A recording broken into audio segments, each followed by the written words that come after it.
केंद्रीय कृषि एवं किसान कल्याण तथा ग्रामीण विकास मंत्री शिवराज सिंह चौहान ने कहा है कि केंद्र सरकार फसल विविधीकरण सुनिश्चित करने तथा दलहन उत्पादन में आत्मनिर्भरता प्राप्त करने के लिए न्यूनतम समर्थन मूल्य एमएसपी पर तुअर, उड़द और मसूर की खरीद करने के लिए प्रतिबद्ध है। आज कृषि भवन दिल्ली में विभिन्न राज्यों के कृषि मंत्रियों के साथ वर्चुअल बैठक की अध्यक्षता करते हुए चौहान ने कहा कि किसानों के पंजीकरण के लिए भारतीय राष्ट्रीय कृषि सहकारी विपणन संघ लिमिटेड नेफेड तथा भारतीय राष्ट्रीय सहकारी उपभोक्ता संघ लिमिटेड एनसीसीएफ के माध्यम से ई समृद्धि पोर्टल शुरू किया गया है और केंद्र सरकार इस पोर्टल पर पंजीकृत किसानों से एमएसपी पर इन दालों की खरीद करने के लिए प्रतिबद्ध है। उन्होंने राज्य सरकारों से आग्रह किया कि वे अधिक से अधिक किसानों को इस पोर्टल पर पंजीकरण करने के लिए प्रोत्साहित करें ताकि वे सुनिश्चित खरीद की केंद्र की सुविधा का लाभ उठा सकें। केंद्रीय मंत्री चौहान ने कहा कि इन 3 फसलों के उत्पादन में 2027 तक देश की आत्मनिर्भरता हासिल करने का लक्ष्य है। चौहान ने 2015 और 16 से दाल उत्पादन में 50% की वृद्धि के लिए राज्यों के प्रयासों की सराहना की, साथ ही प्रति हेक्टेयर उपज बढ़ाने और किसानों को दालों की खेती के लिए प्रेरित करने के लिए और अधिक प्रयास करने का आह्वान किया। उन्होंने इस बात की सराहना की कि देश ने मूंग व चना में आत्मनिर्भरता हासिल की है और पिछले 10 वर्षों के दौरान आयात पर निर्भरता 30% से घटाकर 10% कर दी है। उन्होंने राज्यों से केंद्र के साथ मिलकर काम करने का आग्रह किया ताकि भारत न केवल दलहन सहित खाद्यान्न उत्पादन में आत्मनिर्भर बने बल्कि दुनिया का फूड बास्केट भी बने। उन्होंने मौजूदा खरीफ सीजन से शुरू की जा रही आदर्श दलहन ग्राम योजना के बारे में जानकारी दी। उन्होंने राज्य सरकारों से अनुरोध किया कि वे चावल की फसल कटने के बाद दालों के लिए उपलब्ध प्रति भूमि का उपयोग करें।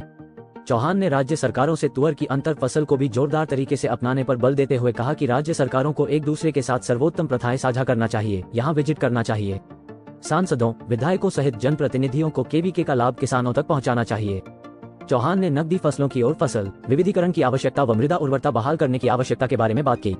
उन्होंने उत्पादकता बढ़ाने के लिए किसानों को समय पर तथा गुणवत्तापूर्ण इनपुट जैसे कि अच्छी गुणवत्ता वाले बीज की उपलब्धता पर जोर दिया तथा इस संबंध में केंद्र की ओर से हर संभव सहायता का आश्वासन दिया। अच्छे बीजों की उपलब्धता के लिए केंद्र ने 150 दलहन बीज हब खोले हैं तथा कम उत्पादकता वाले जिलों में आईसीआर द्वारा क्लस्टर फ्रंटलाइन प्रदर्शन CFLD दिए जा रहे हैं। उन्होंने जलवायु परिवर्तन के प्रभावों का मुकाबला करने के लिए जलवायु अनुकूल किस्मों तथा कम अवधि वाली किस्मों को विकसित करने की आवश्यकता का उल्लेख किया। उन्होंने राज्य सरकारों से अनुरोध किया कि वे राज्य बीज निगमों को मजबूत करके अपने बीज वितरण प्रणालियों को मजबूत करें। देश में दालों के उत्पादन को बढ़ाने के लिए तत्काल ध्यान देने की आवश्यकता के मद्देनजर यह बैठक बुलाई गई ताकि आयात कम करते हुए उत्पादन बढ़ाया जा सके। बैठक में मध्य प्रदेश, महाराष्ट्र, राजस्थान, उत्तर प्रदेश, गुजरात, कर्नाटक, बिहार, तेलंगाना जैसे प्रमुख दाल उत्पादक राज्यों के कृषि मंत्री शामिल हुए। राज्य सरकारों ने राष्ट्रीय खाद्य सुरक्षा मिशन के माध्यम से केंद्र द्वारा किए जा रहे प्रयासों की सराहना की व पूर्ण सहयोग का आश्वासन दिया। उन्होंने उल्लेख किया कि चूंकि मानसून के सामान्य से अधिक रहने का अनुमान है, इसलिए केंद्र सरकार द्वारा निर्धारित लक्ष्य हासिल किए जाने की बहुत उम्मीद है। राज्यों ने उच्च उपज देने वाली किस्मों के बीजों का वितरण बढ़ाने और दालों के तहत क्षेत्र को तत्काल आधार पर बढ़ाने की आवश्यकता का उल्लेख किया। केंद्रीय मंत्री चौहान ने राज्यों के कृषि मंत्रियों को राज्य के कृषि परिदृश्य की विस्तृत बैठक आयोजित करने और किसी भी मुद्दे को सामूहिक रूप से हल करने के लिए दिल्ली आमंत्रित किया।